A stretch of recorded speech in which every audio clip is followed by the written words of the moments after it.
we have our elevated ancestors, we have our unwell ancestors. We're here to help, heal our lineages, but we're not here to worship them. I think just like physical places, right? The digital world is such a haunted place, right? I think of the liminal as it's the space in between. It can be kind of related to the void a little bit. Me being multiracial, me being on the autism spectrum, also being a medium, because I'm here, but I'm also there. Why am I like this? I thought maybe, ancestry. It wasn't till finding this autism spectrum diagnosis that, oh, they're related. Ultra minds, ultra minds, ultra minds, ultra JK, ultra. Ultra minds, ultra minds, ultra minds, ultra JK, ultra. Hello and welcome to Ultra Minds with JK Ultra. I am here with the one and only Marcella Kroll, who is an artist, psychic, witch of over 20 years, intuitive. She is also the creator of many best-selling oracle decks, including my favorite of all time, Sacred Symbols Oracle deck, as well as an author. So she's had several books come out, like her book Priestess. But next week on February 11th, her newest book, Healing the Liminal, is going to be coming out everywhere. And let me pull that up. Hello, Marcella. Thank you for being here. Hi. Nice to see you. You Yes, there too. it is. I'm so excited for this. So I'm really excited too that I got to read your book already, which is awesome. So we'll get a little bit into that in a moment. But first, I want to start with the title.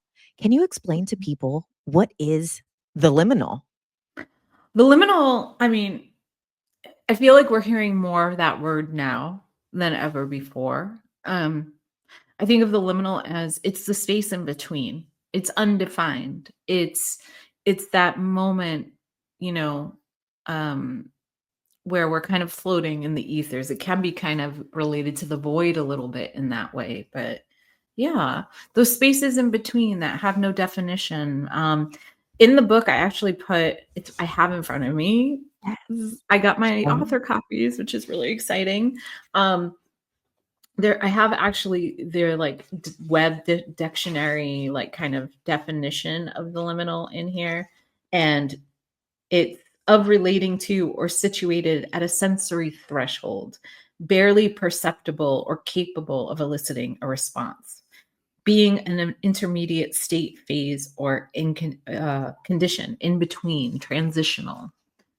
So that's a kind of definition of it. But to me, the liminal is kind of like a rotary or like an intersection of maybe things that come together that don't necessarily fit together or are defined.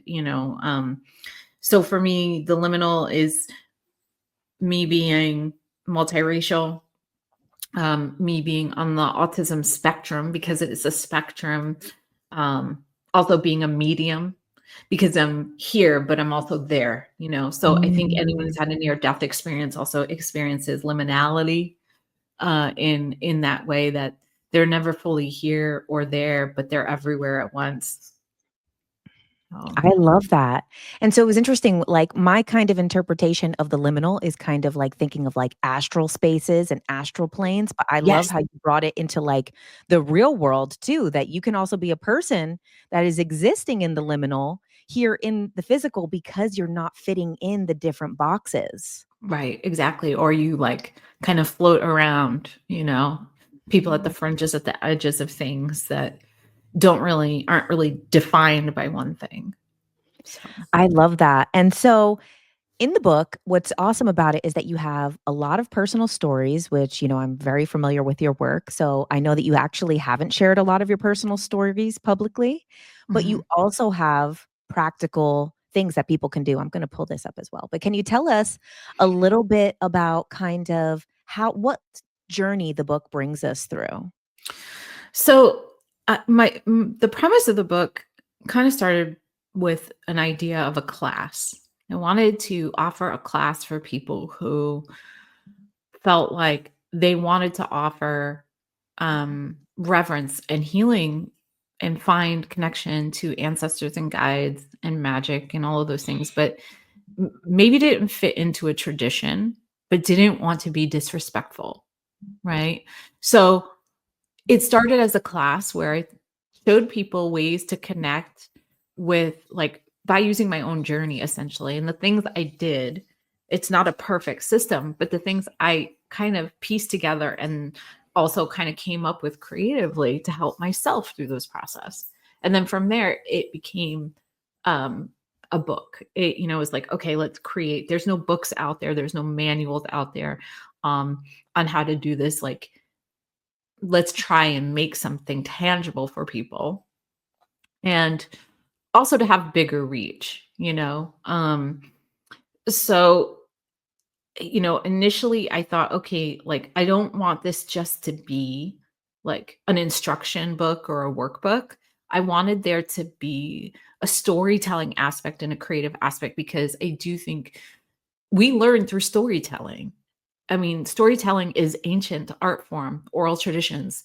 So yes, there's all these personal stories like from my life, but then in comes the component of how do I utilize my own abilities as a medium and an artist and a channel.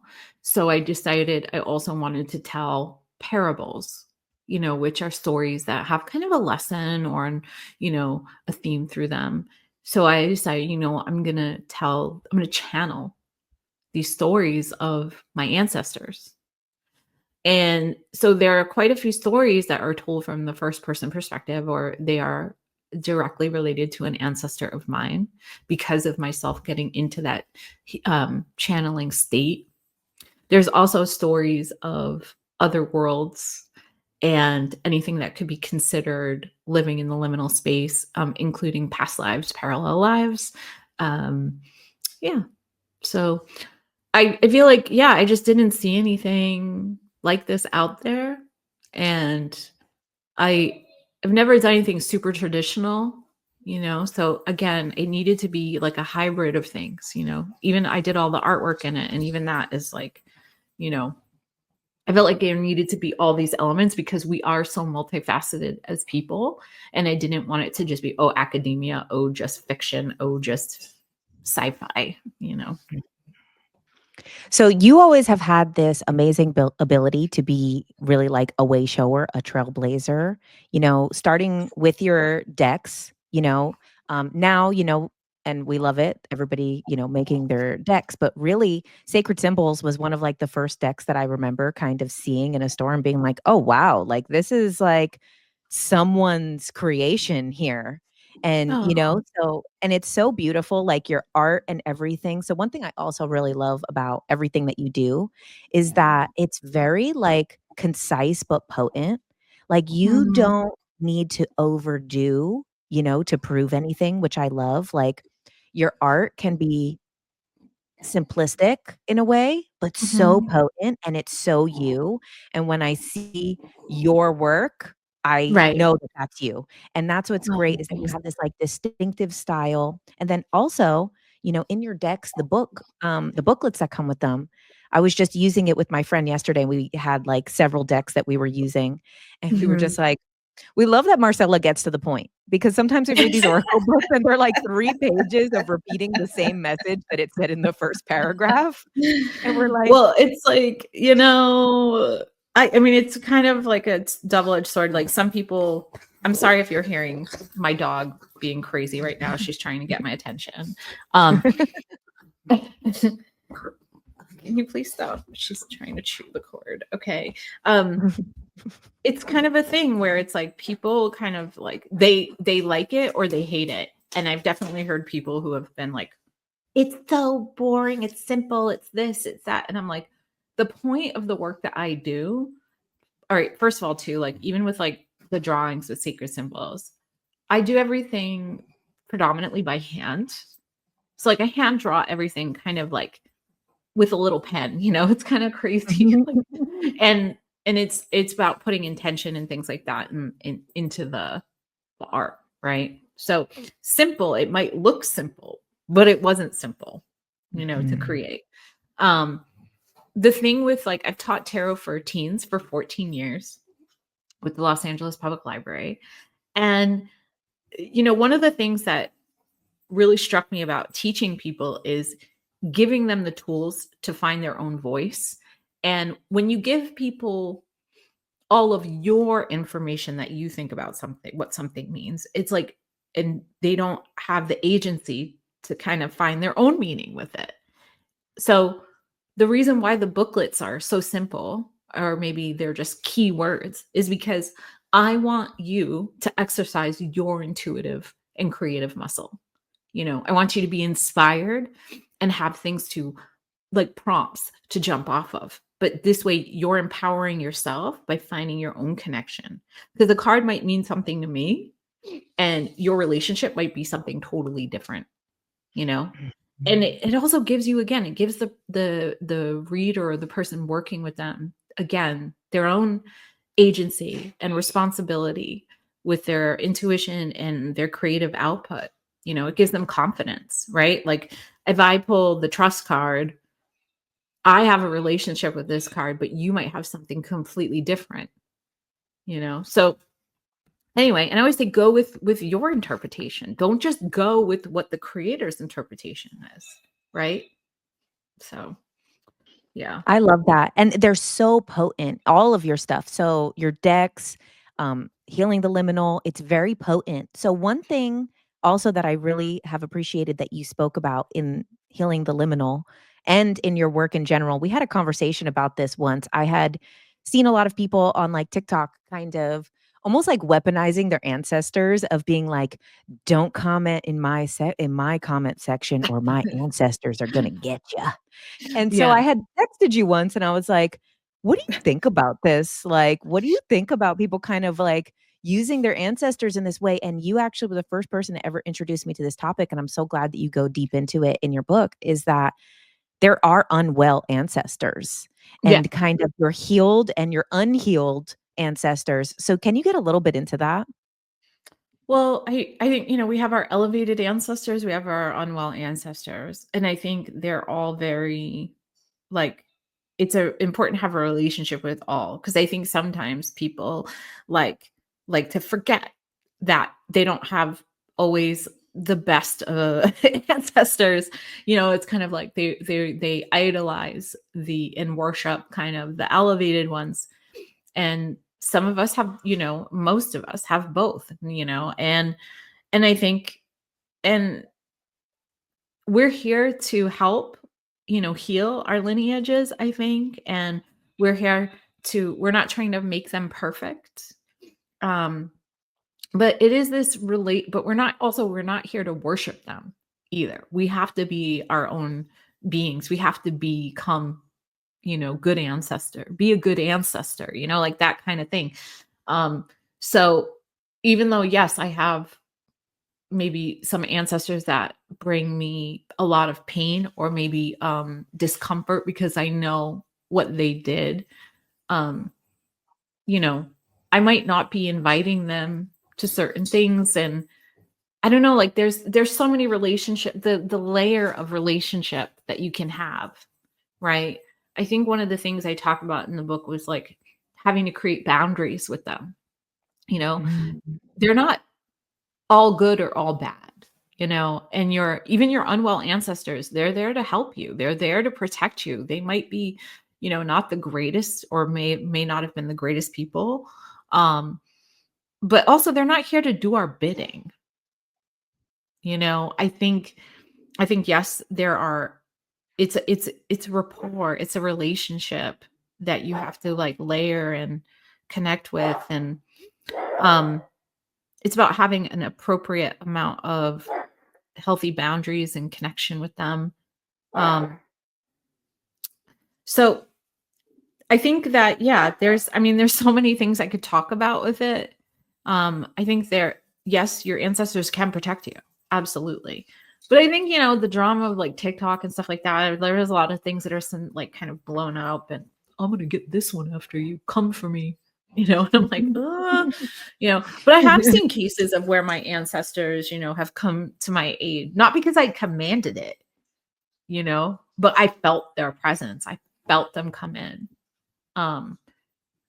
Particularly like when I've felt kind of disrespected, but not because I commanded it, Mhm. Anyway, I don't know. There's so many layers or branches we could go down with that. Just like I said, there's also those ancestors, that are unwell that kind of keep us afraid, or they keep us in fear. And it's our job to heal our relationship with how we approach those things. I talk about it too, about like people talk about family curses, right? All the time. Mhm. Oh, the family curses. I don't believe in family curses. I think it's honestly, I think it's the family. I talk about it in the book. I think if something is gone ignored right long enough, like shadow work, particularly in family lines, it becomes an entity of its own, or like an egregore, and that's what people think family curses are. Wow. That's my opinion. I don't know. Some people might disagree, but that's just seems to be the most logical thing for me. What I've noticed, especially when people come to me and are like, "Oh, my family has this thing," and I'm like, "Your family has a shadow that has turned into its own entity because nobody's dealt with it." Right. And So that's also what I love about your work because you've been doing this for so long. You have a really evolved perspective on a lot of these things, where the nuance has probably come over the years of the things that you've learned and you've experienced kind of open the perception of what these things actually mean and that they're not as simplistic as just something like a family curse. I hope so. I mean, and I always say like, there's no one right way or wrong way or all way of being. I'm consistently learning and having to shift and evolve. Even my sacred symbols, like it's on its fourth edition, its fourth incarnation, because I think that just like people can shift and grow and evolve, like our tools can too. So it's always, to me, right now, I think it's in its final incarnation, but it took like 4 incarnations for me to feel comfortable with it, and what it represented. The first incarnation of sacred symbols is nowhere near who I am today. And so I didn't Mhm. want it to express itself that way. And I think we have to remember that too. Not one person has all the answers. And I think that's an issue that a lot of us kind of, people want one person, and then they pedestalize them, and then when they're human, they rip them down, and instead of, you know owning their own shit, essentially, or where they're triggered, right? Right. So I have my triggers, I have things, like I'm not perfect. I appreciate like I appreciate when people can see how much maybe like I've where I've been in the effort. So thank you. Like I appreciate like you seeing the layers and the nuance that, you know, um that does make me feel visible and seen. But also I just wish more people were a little more open like that. Mhm. Right. And so also too, another aspect of the ancestors and also this liminal space is your own background. You have this very diverse cultural background and ethnic backgrounds that you come from. And then also talking about, you said in the beginning that part of what you're doing with this book and also what you've done with your work is not exactly following one tradition and kind of taking from many different places and still being to honor those things. So, can you talk a little bit about kind of having these different backgrounds and that journey of kind of taking from different traditions, but Yeah. then also honoring them? I think it's interesting because it's like, you know, I over the years, I was like adopted by my stepfather at a young age, and I didn't know my biological father. But I always knew like I don't connect here. I don't connect here. And I didn't have all the pieces. So, in a search for identity, in a knowing that in my heart, like I felt called to certain things. I I did a lot of messing up. I like fumbled a lot. I like went into spaces thinking that I was entitled to know information without the reverence, without the tradition.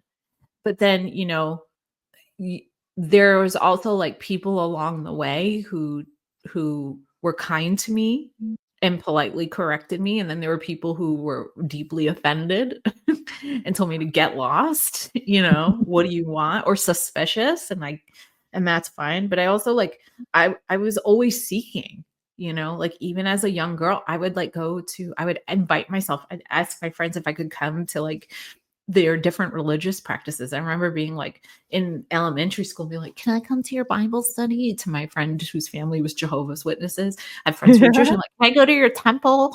And then I would, like, walk up the street to the Catholic church at 8 years old because I just wanted to sit in the incense and the quiet, and, um even then seeking out through magic and witchcraft and looking at, like, Wiccan things and, in my teens and being like, "This is kind of it," but it's like it was kinda like nothing felt right, you know? So I would seek out these different things, and I remember going to, a friend of mine, he's Nigerian, he brought me to his Baba and to get an Ifa reading, and his Baba was like, "You have a Yoruban grandmother." And I was like, "I'm sorry, what?" Like, and he's like, "Yeah, you do, but, like, it was really profound because he was like, "You can honor those roots, but this is not your path." And that really shook things up for me in the sense I was like, "Oh, I don't have to go full on into this, but I can give honor and reverence. That makes sense to me." So, again, it's a unique recipe of all these different things, and then as when I, hit 42, yeah, I found my biological father. I'm 48. I'm gonna be 48 short soon. Um, and then I actually got like, "Oh, like your grandfather is Visayan from the Philippines, and I'm Wampanoag," and like, so Wampanoag, Filipino, yada yada, and then there's also African and, West African, and it all the things made sense, but it doesn't make sense, like, it's not my job to go, "Okay, I'm gonna start wearing this, and I'm gonna start doing that," like, that makes no sense, right? But how do I give reverence and connect with those ancestors in my lineage and give, like, thanks for where I am today? I find that even just dressing up in that culture is not going to give me a sense of feeling whole at all or healing. Because a lot of the ways that these relationships came together was either by way of violence. It wasn't by love. It wasn't a Disney story. So there's a lot of things I had to work out, even in doing traditional therapy, doing trauma therapy, um, and then learning more about each culture. And Mhm. going, what can I incorporate that is makes sense for my reality right now? And a lot of times that includes, certain offerings for veneration on my altar. Maybe there's certain incense that they might enjoy. Um, Again, it's not me wearing traditional like fancy dance or like robes or things, it's Mhm. what foods do I eat or give thanks to? Again, it's like finding your unique blueprint with it. And that's hard because there's not many people like out there showing you how to do it. There's a lot of resistance, a lot of rejection, there's a lot of imposter syndrome that comes up, particularly in the magical world. If you're constantly trying to go into communities and like, you don't belong here. No, we don't want it. And then you go somewhere else and you're like, this is like, doesn't this feels yucky? Like this isn't honest. Well, where do you go? You don't I think the problem with a lot of that is you see a lot of erasure, right? Because people just give up or they go into like weird indoctrinated things that don't actually support the essence of who they are. Mhm. So, I mean, yeah, that's kind of a tangent, but I don't know. I Well, that think was I've had like amazing. really thanks. I mean, I And a just think lot of I've like people are feeling defined it. that too, Yeah. like in the magical space, especially because most people by this point in history are mixed between different cultures and different parts of themselves. And like you Mhm. said, some of it happened, because of things that have happened historically, culturally. Some of it isn't great. It's not a Disney story most of the time. And so, I see that a lot in more so like the magical witchy spaces. Mhm. A lot of people are biracial, multiracial, triracial. And it's like also too, you know, sometimes we'll have an indigenous side and a white Mhm. side. Yeah. And that's a struggle because you have this kind of history that is built in within you. And I see a lot of these people really also, like, be ashamed of their white side or, you know, really, like, Mhm. try to almost overcorrect. Right. So, it's amazing to see, you know, what you've been able to do with pulling these things and really coming to, like, this understanding of, like, honoring different parts of yourself. But what advice do you have for people like that? Because I think that that is just such a big thing and, Yeah. you I know mean, it's hard because that's the other thing too. It's like, being, mixed and um not belonging, like that imposter syndrome, the thing of like people like you're too weird, you're too off for this and you don't belong here. And also like, you just you can't blend, you can't pass. I used to work really hard when I was younger at trying to pass because my Italian uncle would like make fun of me. They would bring me to the makeup counter and be like, teach me how to contour my nose or underline my lips or, you know, make me stay out of the sun. Like it's just like there's a lot of excruciating things. And I think that the best way to support yourself, um, you know, is one, I mean, gosh, there's so many things, but I think the thing that helped me the most was leaning into art and leaning into creativity and finding something that felt like it was mine. And like uniquely felt like comforting. So finding that thing, whether it's reading, art, painting, drawing, whatever, or even just like if there's people that you feel safe with, spending time with them and hanging out with them. Therapy really has been helpful. I think I walked around for a long time refusing therapy, thinking I didn't need any help, and it just made me angry and resentful, and I didn't understand why. So I think get to know yourself, get to know you, who you really are, without all of the voices telling you who you need to be or who you are not. Because there's a lot of that. A lot of people will tell you you don't belong. And I think that's a injustice. I think that's unfortunate because there's a lot of people who have a lot to offer and they get kind of left by the wayside or they deny or abandon a part of themselves just because someone said you don't belong. Mhm. And I definitely tried to like fit into places. I always joke like anytime I try to like fit in, I can do a good job for about 20 minutes. I can mask for about 20 minutes and then it's like forget it. Like, so, not everybody's going to be safe for you to be yourself. I mean, I think we Mhm. see that all the time anyway. But also there are a lot of people playing tourist and playing dress up and pretending to be something that they're not. And that's also unfortunate because it gives people who have really good intentions a bad rap. Mhm. So you're trying to like, you know, I just say stick with your heart and your integrity. And, when you mess up, do your best to amend it. Don't guilt yourself, don't punish yourself, don't shame yourself, but just do better. Do better. That's the thing with learning. You're gonna mess up. I think that's the other thing.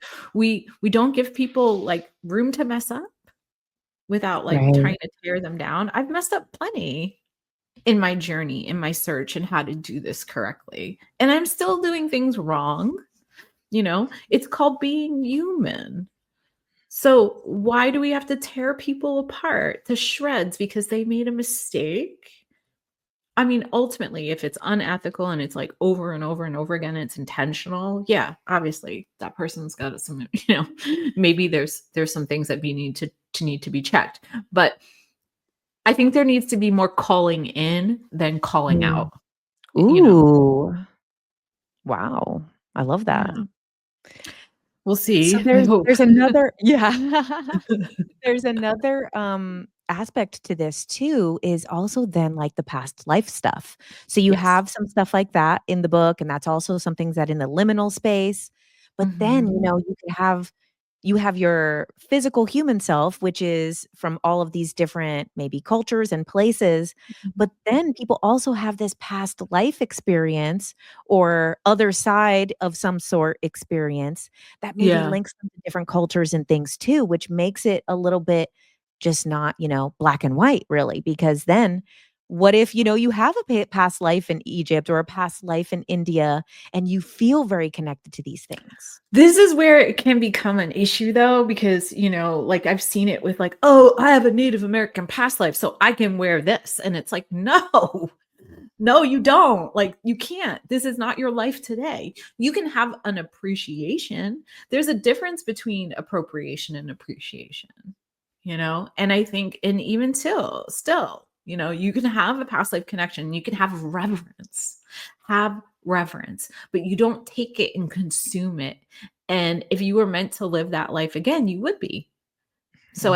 I think let yourself appreciate the knowledge and the information. Yes, I have past life connections. I have a past life appreciation for that. But it doesn't mean you get to kind of monopolize off of that. It's like when you see these like, I don't know, like I've seen it too much. I lived in LA for 18 years. That's how we met. But like, and I worked in a metaphysical store, and there was a lot of questionable people claiming certain things based on past lives. And they just took it a little too far. Took it a little too far. Right. So, what advice do you have for kind of honoring, giving reverence to something that you do feel very connected to, or, whether it's past life or whether it's just like an admiration? Like, what are kind of safe ways for people to do that that is honorable and not kind of pushing Good question. past boundaries? I think it's be respectful, be teachable.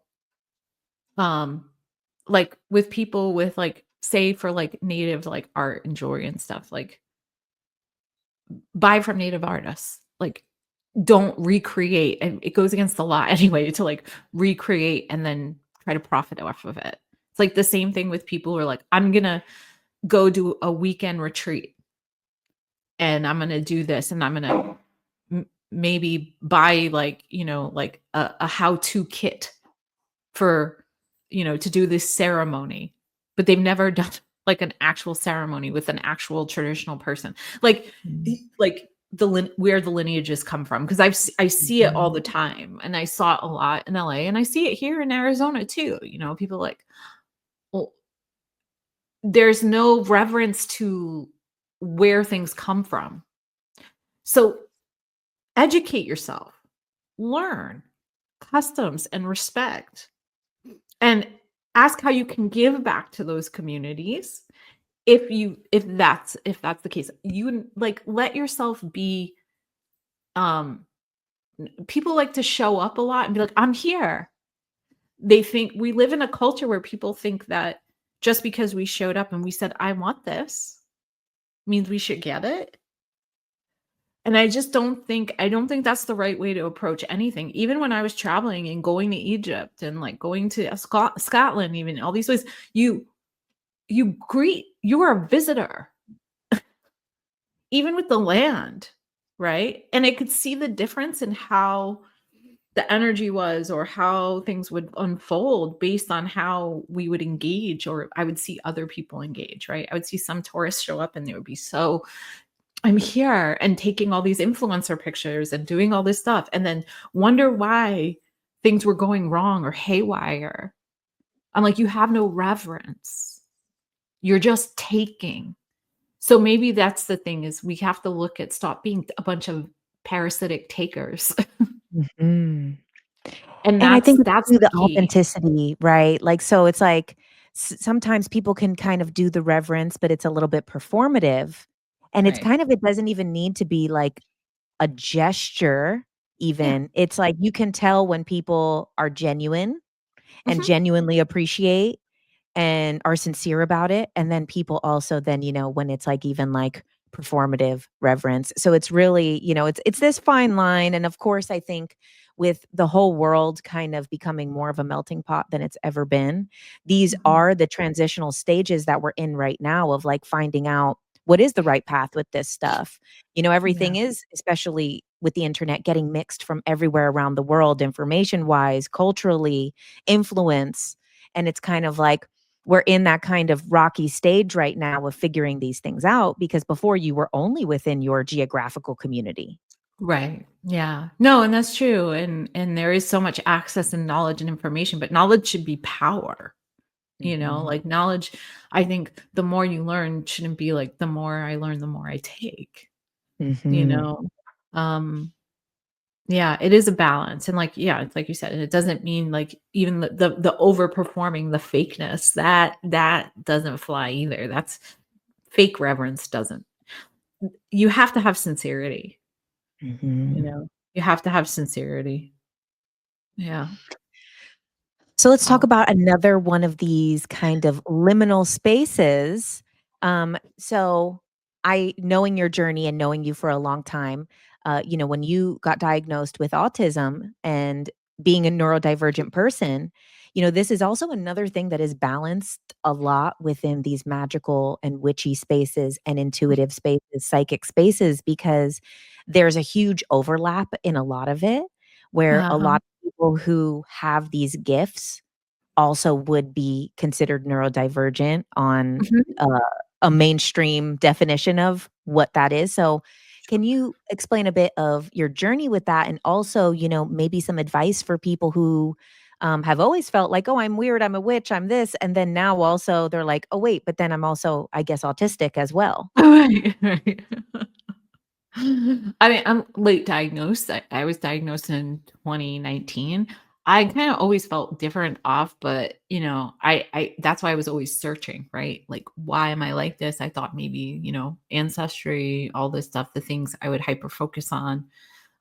It wasn't till, you know, finding this autism spectrum diagnosis that, oh, oh, they're related, like, in a way, because some people be like, "Oh, do you think you're" it's some people are like, "Are you intuitive or you're autistic?" I don't think it's both, I don't think it's, like, choosing one or the other. Um, I think self-diagnosis is okay. I think the more we move forward, I just especially with this, like, Pluto and Aquarius, I just think there's gonna be revolutionary kind of changes and advancements that we're gonna find, especially about people on the spectrum and what that means. Because I think Mhm. there's some people are complaining like, "Oh, everyone's autistic now." And I'm like, "No, I think this has been going on, but we didn't have the same we called them different things, Mhm. or like your eccentric grandfather, they say, "Oh, they're eccentric or they're this." Um, and I'm like, "You just didn't have the language for what you would call it," They'd be like, "Oh, a hobbyist." I'm like, "Well," I'm like, "Do you ever think it's a special interest?" We just have different language now, and I think, um the hardest thing for me, with the being on the spectrum and with certain things, especially as I learn how to take better care of myself, um, is seeing the old life fall away. The things that even when I never took care of myself, like my needs. I would always push myself past my limit.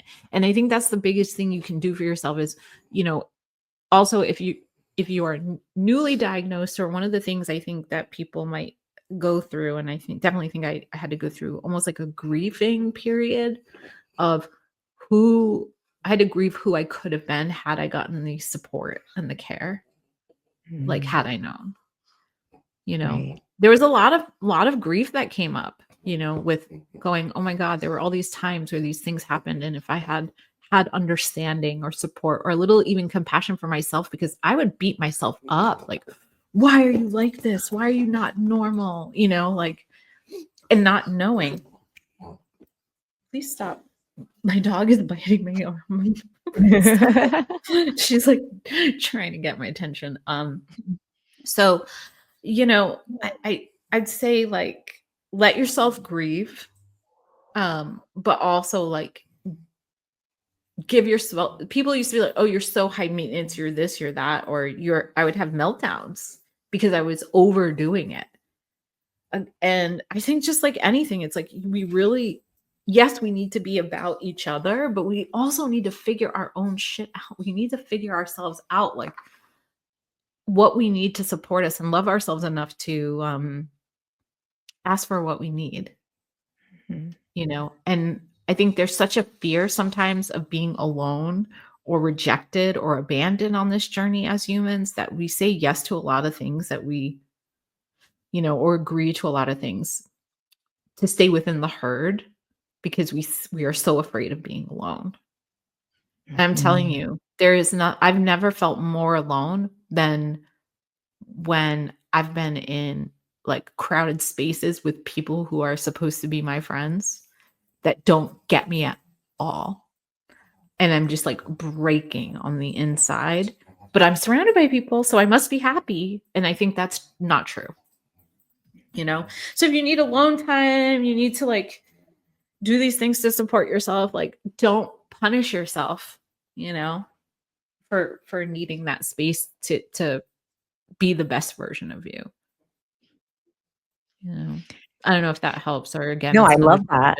tangent. And I think that's gonna be super helpful because, like I said, I really see you as someone who was so ahead of the curve, like, to the point that, it almost is, like, painful to be that ahead of the curve because now kind of the rest of the world is starting to catch up with a lot of the things that you've been doing for over 20 years, and it's like, "Oh, these things are kind of becoming normalized now," but you still have a lot of the wounds and the trauma Yeah. from being so ahead of the curve in that way.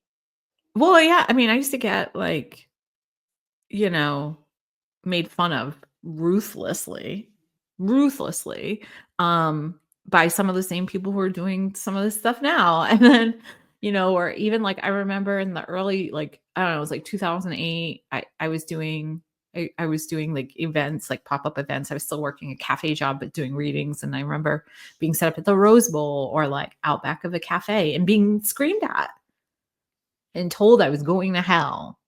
And, and just like ridiculous people telling me I was crazy because it's funny, even like the stuff with the telepathy tapes right now, like all that stuff. Like I remember I had this experience once.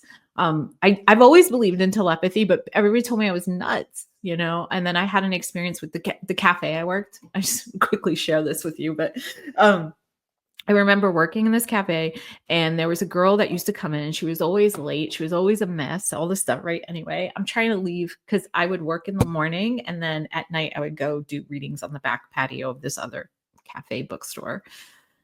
And I remember asking her, I was like, okay, like you're late. This is happening. I got to go. The dishes need to be done. Da, da, da. And I heard her say, fucking bitch. Right. And I was like, what did you say? Like I turned around and said, what did you say? And then it clicked to me because she like went ghost white. And I went, oh, she said, she didn't say it out loud. She said it in her head, but I heard her. And then it scared the shit out of her that I heard her. After that, she was like, oh, really jumpy and weird with me. And that's the thing. People would make you out to be like a monster or, like I would say things and nobody wanted to hear it, and now they're like, oh, I think I'm empathic. I think I'm this. I think I'm that. And like, I'm like beautiful. I'm glad all these people are opening up and finally connecting with themselves again because we've been so shut off for so long. But the pain and the agony, people just think you're supposed to, it's been really hard to just move through it and get over it, because a lot of people, they don't they don't understand like why is it so hard for you to put yourself out there? Why is it so hard for you to keep showing up? And I'm like, because the pain of showing up previously, it wasn't widely accepted. Now everyone, people, I'm like, they're like, yeah, I'm gonna do my platform. People love me. Da, da, da. Who cares about the trolls? But I'm like, trolls and things, that was a hard one to deal with. So I hope one day that I can really not be like super sad or feel super impacted by those past experiences. So, yeah. And so also, one of those other things that come up with that type of stuff, and I have other friends that have had experiences which, they kind of maybe sometimes would get a message about a person, like say, oh, that this Sure. person maybe has an illness, or maybe like you need to go get this checked out, or your person is cheating on you, or this or that. And then you get the backlash from Oh, yeah. that person thinking you caused their sickness or Yeah. you are the reason that their marriage fell apart. And that was kind of like, another one of those kind of, we have our like old school witch wounds, these ones Right. that are in the past lives, in the DNA of people being burned at the stake. But Oh, then these yeah. modern witch wounds are kind of, the stuff that you experienced, which is they can't burn you at the stake in today's world. But what they do is they can ridicule and also blame you and Oh, all of yeah. these things. So that's kind of like the other witch wounds that are getting healed right now.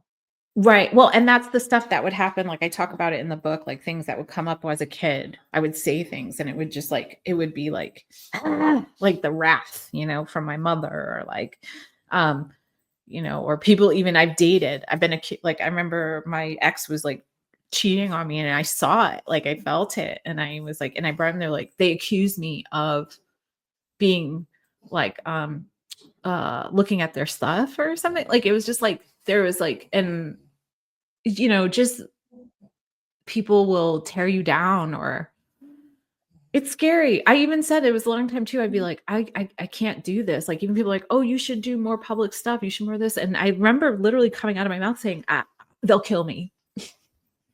Even if it's not physically, it's like mentally, emotionally, spiritually. Um, Right. so I just, it's really intense. And I commend and I don't want to envy, but I applaud people who can put themselves out there um in this day and age. You know, it's a lot. I applaud anyone who has a platform who puts themselves out there because that they're constantly being berated or taking stuff and they're still in their convictions and confident. I wish I had the thicker skin. And but here's the thing. It's not I feel like that way about certain things, like with my art versus like say online. And I think that so maybe for them it's different. Maybe for them they don't have that kind of feeling about art, but they feel it for online. So we all have our own gifts and roles and things we feel good about, or things we feel a little bit more like unsure. Right. And that's like, I think we've talked about that several times before, is also observing that within each other, that Mhm, like the way that you can put your art out there, you put your books out there, your decks, it's so mhm, like unapologetic. Like, this is me. This is mhm. what I've created. Take it or leave it. And Yeah. then, but then, like you said, some of the online stuff and kind of showing up in those ways is more uncomfortable. And then I'm kind of the opposite in the sense of like, I'll get out there, I'll post a video and be like, I was abducted by aliens. I don't care what you say. I'll fight with the troll in the comment. Uh, I'll get the last word, then block them. And then, Right. you know, but when it comes to like, say, like my book or something, then I'm actually like very sensitive about like it being seen and perceived and the judgment. And it's so like, so it's interesting also to like be able to observe those things within yourself, because sometimes you might be like, I can't put myself out there, or but then it Right. might not be the fullness of the story. It might just be one area. And then it's easier to know, kind of know yourself better, but also know Totally. kind of where is this coming from and how can I mitigate it? Because sometimes we kind of Right. use these blanket statements, but when you really look at it, I'm like, oh, I love putting myself out there. I don't care. Screw the Sure. haters. But Yeah. actually, when I look at, someone like you who puts your art out there in that way, I'm like, actually, I'm very protective of those type of creations. Mhm. It's yeah, it's interesting. I just feel like there's a couple of things that like people can't touch from me. And I think it's because at a young age, like it was a coping mechanism, I was like, no one can touch my connection to something like creator, like meaning like my connection to my spirit, like spirit connection, like there was no one that could get it. It felt like a direct contact consistently. And I felt like no one could like butt in. And it was the same thing with like art and creating stuff. It always felt connected. Like it was my safe space, you know? So even if other people have something to say about it, like they're not going to stop me from making art. Mm-hmm. They might stop me from doing a fucking YouTube channel or doing other things because I'm talking about and I will say like, and it shouldn't, right? Like it shouldn't matter, right? What they say. But for some reason, I think maybe it could be past life related. It could also be just like family constellation related. Like if you were too big at home, I'm getting emotional now. I can feel it. My mother would tear me down, you know? And that's like your only source of the outside world at that point. That's scary. That's Right. terrifying to be, you know, and then to have it continue on as an adult. Whereas even if I was making stuff in my head, my mom couldn't get in there, you know? Mm-hmm. But also definitely have past lives where, you know, I've been killed a few times. So, you know, for just existing, or even and also like ancestrally, you know, Right. like, And the you know, epigenetics of it as well is yeah, also then in the DNA. yeah, exactly. Like my Filipino side, the Visayans, they were like the first colonized by the Spanish, the Wampanoag, and also like the band of Wampanoag natives that my father descends from. Like they were disenrolled, you know, like your existence, that's a very thing that's like under real threat, you know, like it's in slavery, all of those things, like that stuff really impacts you. You know, so I think there's still some things that I am working through, and I don't know, like I feel pretty good that I've gotten this far, like where I'm at. I just always joke, like I remember like wow, what would it have been like if I actually had like supportive family? The confidence, Right. you know, like what if I actually had someone that told me like you know, instead of to constantly dealing with somebody that was telling me how wrong or how I was a mistake or, you know, like I shouldn't exist, like, you know, that conditioning and how it impacts you. I think I'm doing pretty good considering, but there's always work to be done and always improvement. One day I hope to be unbothered enough to exist online. And even though people are like, oh, you are online, you do all this stuff. And I'm like, yes, but not to the extent that like the free me would do, you know? So maybe And who knows, you know, if we were to look at kind of other versions of ourselves that were supported, it'd probably be so annoying. You know, it'd probably be like, we think it'll be great, but then you just end up like the Kennedy grandson who just like says stupid stuff online, right. like who doesn't do anything with son. himself. I'm sorry, Okay. this dog keeps Oh trying yes, to show her. chew. She's so stinking cute. She's ridiculous. Lucy, are you gonna behave? So the last thing I want to ask you about is, so I know that you have this zine, Psychic Self-Defense. I Yes. also went to your course on psychic self-defense that you hosted online. And Yes. so one thing that you talked about in that, which is actually related to what we're talking about right now, which I've never heard anybody like put it this way, talk about it. It was so like, and it's been in my head ever since. It was really like a groundbreaking thought, which is, you know, we talk about psychic self-defense in kind of this metaphysical way, in a spiritual way, energy vampires, entities, all of that stuff.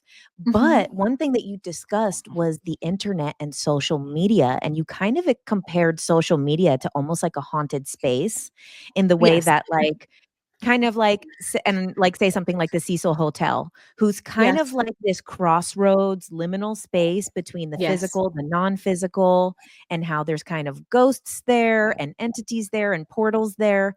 And it's all these things converging together. And even too, you know, you use the example that social media kind of also has that, because it is kind of a little bit of like a graveyard as well, because people who are Yeah. past still have profiles up and Yes. things like that. And then you have kind of witchcraft and psychic warfare happening energetically between people on social media. So can you talk a little bit about like kind of that in general, or things that people can do, or things to keep in Mm. mind, or anything along those lines? Well, I think just like physical places, right? The digital world is such a haunted place, right? Just because of like what we said. Like we have old profiles up there of maybe old versions of ourselves, but also people who are deceased, right? We have hauntings, we have accidents, we have all this information digitally, right? That can like leave a residue, right? And then we're having interactions um, and engaging. So I think it's important to do not just like spiritual hygiene and cleansing and clearing like in our physical spaces or in our bodies, but in our digital spaces as well. So, you know, that even comes down to doing digital witchcraft, right? You can do sigils or digital protection spells or create collages or even reels or things that show like, that those can be things you engage with. Like why wouldn't we have digital magic when we have magic in our physical environments, and especially since so many of us reside on the internet now, right? Like our communities aren't always in person. I feel like we really need to come back to physical communities, in-person communities, but the rise of internet communities is huge. Look at every platform like that you have, even, or like TikTok and YouTube and Twitch and like Instagram, like all of these platforms are communities, right? So I always say, like, don't hate follow people, right? If you're triggered by them and you're trying to heal and work it out, like, and you're, whatever, but like, some people like will hate follow people. That's psychic attack when you're just looking at their stuff and you're like, ugh, ugh, ugh.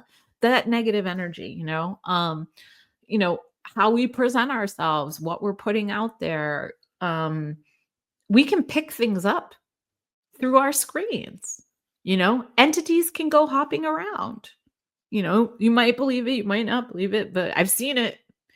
I've seen, or if you've been watching something and then all of a sudden you're like, oh, I feel slimed, or you get sucked in and then you down a rabbit hole, and then next thing you know, you've wasted like 3 hours and you're like, why am I so tired? It's like a parasite got you and pulled you through a wormhole, and you have to like reclaim yourself. You have to do you almost have to do a digital soul retrieval. Like, I have to bring myself back. Right. So there's just lots of, I think, we have to remember that online is another world, and just because we shut the computer or the phone doesn't mean that it stops everything. Like you're still actively engaging in it, you know? So, yeah, And you it's have just a another thing. zine. You have your Yeah. other zine about cord cutting, and I feel like those Yeah. things also kind of go hand in hand as well, right? So if you're someone who is a content creator or sharing your gifts, sharing your art, sharing your magic online, sometimes you Mhm. need to do some types of energetic cord cutting Oh, with yeah. the people that are viewing you.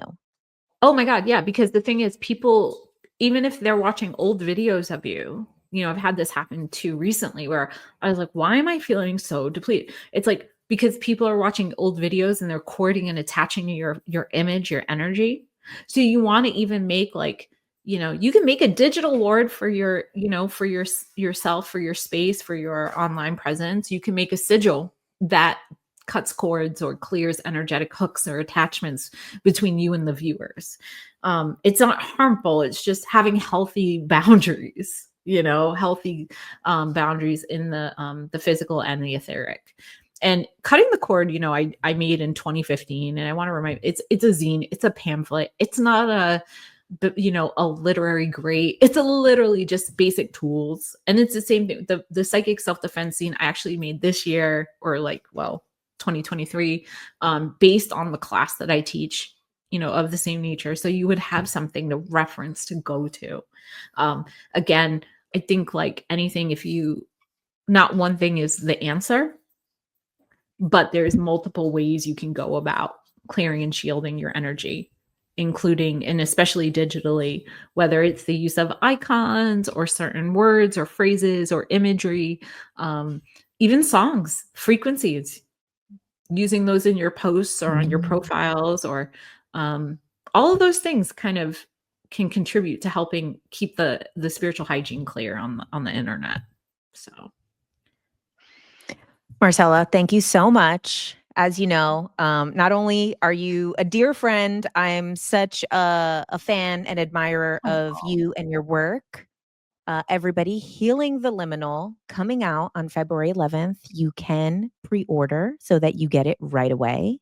And make sure you also check out Marcella's other works, Sacred Symbols Oracle deck, yes. which is my favorite deck of all. And then Dreamer's Tarot, which is awesome because you kind of do this.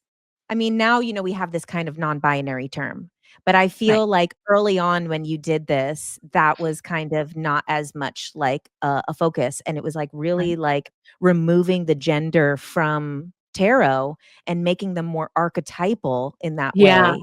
Well, that was one of the biggest complaints from like the kids, the teens that I worked with, was like, they were like, why? Like they didn't get it. Cause it also felt very like, like the Pope and things like that. They're like, why is this so Catholic? And I'm like, I don't know. So like, and I was like, well, and part of the reason of making this deck was to make it more like, archetypal. It's so you understand the meaning of the cards in a new way. I want to also remind people, because we didn't mention it, but you and I are doing a in-person talk. Yes. February 23rd. Yes, I forgot. February 23rd at the Philosophical Research Society. We're going to be doing a live talk in the Manly P. Hall Library. Like, how awesome can you believe like this is happening? Where we're going to be talking about healing the liminal. We're going to be, which will be right after your book launch. So this will be part of your book tour in LA. So make sure you guys get tickets. I'll link it below on Eventbrite. And it's going to be such an awesome night. And just not only the conversations are going to be incredible, this space is so rich. Like, this space is incredible. From the first time I went to the Philosophical Research Society, I felt more magical. I told you, I felt like Buffy the Vampire Slayer after that night. Like, you're surrounded. There's like 30,000 like rare esoteric and occult books, and you're just sitting in it, in that energy. So it's going to be, I'm really looking forward to that and to talking to you, because I adore you. I love how you can see and pull out all of the information in such a clear and concise way and make it digestible and approachable and relatable. So I'm really excited and looking forward to it. No, thank you so much. And it'll be so cool in person too, because then there's a little bit more interaction. They'll be signing books, and then also we can answer questions and stuff as well. So there probably might be some things that people want to talk about. And I want to mention your two other decks. I want to mention your two other decks. The Roast Iconic, which is when you need to get called out by the universe. This is such a funny deck that like sometimes people really need. Like, this is like, I think like really needed in like the tarot oracle reading spaces. Sometimes people are like, oh, they're the hermit and these like, more greater archetypes. And then you have a card in here that's like cult leader. Okay. Like, you're acting like a cult leader right now. Like, stop, Tinfoil hat. That was the first time that I opened the deck and took out and pulled cards for myself. I got influencer and tinfoil hat, which is just so perfect. So on point. Like, I need both of those cards as a shirt. And then Nature Nurture, which is so awesome because this is nature and animal archetypes, animal spirits, and how would you describe it? So the premise of Nature Nurture was I wanted to create a deck that brought oh my goodness, she just jumped on here. Oh my god, I'm so sorry. It's animals and aspects of nature that will go extinct if we don't bring our attention to it, essentially. Oh, wow. So like every being, like when we pull the card, not only are we getting the healing for ourselves by getting the wisdom of what that card means, we bring our awareness to the image, to the being on the card. therefore giving it Mm. reverence, because there's that concept of like when people stop saying your name, right? We forget.